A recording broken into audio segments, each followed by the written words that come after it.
Welcome to this innovation session on design thinking for, nobody here, individuals, and my personal 4 tips for working innovatively every single day. If you're a solopreneur or alone in a company and you want to work with design thinking, meaning you want to work in an agile, creative, innovative way, but you don't have an inspiring office nor a team, and you wonder, can they actually do design thinking? And if so, how? Then I can tell you, well, absolutely yes. And quite frankly, I think this is how you should work in the 21st century, creatively. And yes, although maybe you're feeling like a lonely wolf, collaboratively. And I'll show you how in this innovation training with my personal 4 tips and tricks. Let's dive in. By the way, if you're new to this channel, here you learn all about innovation tools, mindset, and strategy. If that sounds like something of benefit to you, make sure to subscribe and hit the bell to get notified each time we post new videos, which is Tuesdays. So I've been in the design thinking training business over 10 years now, and 2.5 years ago, I decided to move to a small country in Germany, start my family, and work remote, purely online coaching, online training, writing. Now that was a big change and challenge because, as you can imagine, being a design thinker by heart, I was used to a team. I was used to a team that challenged me, that cheered me on, and that was a place of experimenting, growing together, and making awesome things possible together. So it was a major challenge for me. But as always, you find solutions to almost every problem if you try hard enough.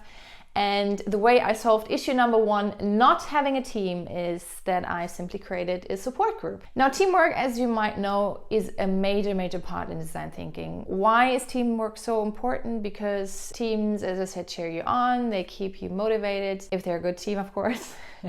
And they also keep you accountable for your goals and help you stay focused. And you learn and grow because each one brings his or her expertise to the table. How to do that if you're a lonely wolf now? So you gather a handful of like-minded people and organize regular exchanges. So for example, I'm a solopreneur and mompreneur, so I gathered 3 other mompreneurs, funky word, who are working in similar fields of business, personal development and innovation. So we can learn and grow together, and we can empathize with each other's struggles and solve them together. Now, if you're in a company, however, and you get no resources to really establish a team, you can actually do the same thing.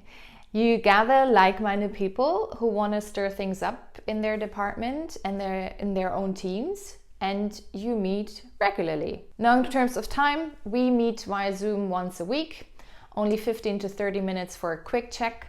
We ask 3 questions. What did we learn from last week that is important to us or the team?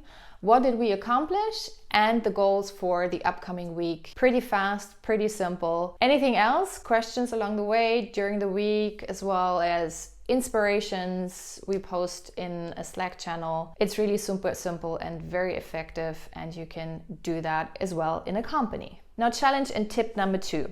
If you want to use the design thinking process and you're a lonely wolf, I can also tell you, go for it. I mean, don't get me wrong, if you can work in a team, that is best. But if you don't have one and you think the process is beneficial to you, just go for it. As you might know, design thinking has different steps. To get an overview, by the way, you can look up the innovation training on what is design thinking. And some steps are in need of different views, different points of views, while in others, it doesn't hurt as much if you don't. So let's see where to involve others, where it really matters. If they only have a small amount of time, and then we sort of expand and see where else you should involve them if they can spare more time. So let's say you have a bunch of people, let's say 2 to 5, that would love to join, but really have only maybe 1 slot in this whole process available. And you need to choose which process step. Which one would you choose? Well, I'd always go for ideation, because one of the brainstorming rules in design thinking is go for quantity, because that means you cross the regular thinking mode, you go outside the box, you want to have a greater, grander variety of ideas to choose from, because they ultimately become your solution, your product or your service. And being on your own with only one brain is, first of all, limiting in terms of ideas, and second, ideation is about really motivating, fun, really getting into this innovation state to be able to think differently. So having many different people with different points of view in your ideation round is really awesome and super duper helpful. Now, if they happen to have more time, ask them to spend it on the synthesis phase with you. Why? Because in that phase you go deep and you ask about motivation and you ask about really deep needs, and you don't want to miss anything. And the more alert, intelligent brains look on your findings and challenge them also, I think the better the outcome of this phase is. Like, you're really gonna nail this problem or needs of your customers then. And also a plus is you will have them later on in the ideation phase, as we discussed, which is one step after. And if they're in the synthesis phase as well, they will own the ideation phase much more, because they have gone deep into that understanding about your customer, about your customer's problems, and therefore they can find way more meaningful solutions to the problem in the ideation phase. In case, my gosh, they have more time, even more time, I would involve them at the very beginning as well of the design thinking phase, so the design thinking process, so the kickoff phase. So that way they can help you with really project planning, giving ideas on where to go and ask customers or potential customers, and sharpen your assignment and broaden your view of what you can do research on. That's for the process. Next challenge as a lonely wolf you might have is that you are sitting in a dull and very uninspiring office or even home office, not activating at all. Well, design thinking means deliberately creating a nourishing, activating and inspiring environment without spending thousands of euros or dollars, I have to add, or whatever your currency is, on like fancy equipment or furniture. I personally like to keep things very simple. I like to stand up, so I have a desk that is an IKEA hack, a mix of this changeable bottom that's roughly like 60 euros, 2 of them, and the top, which I got for free from a friend of mine, but this would cost you at IKEA for I think $140, 140 euros. But any surface is fine. A colleague of mine is using an old door, for example.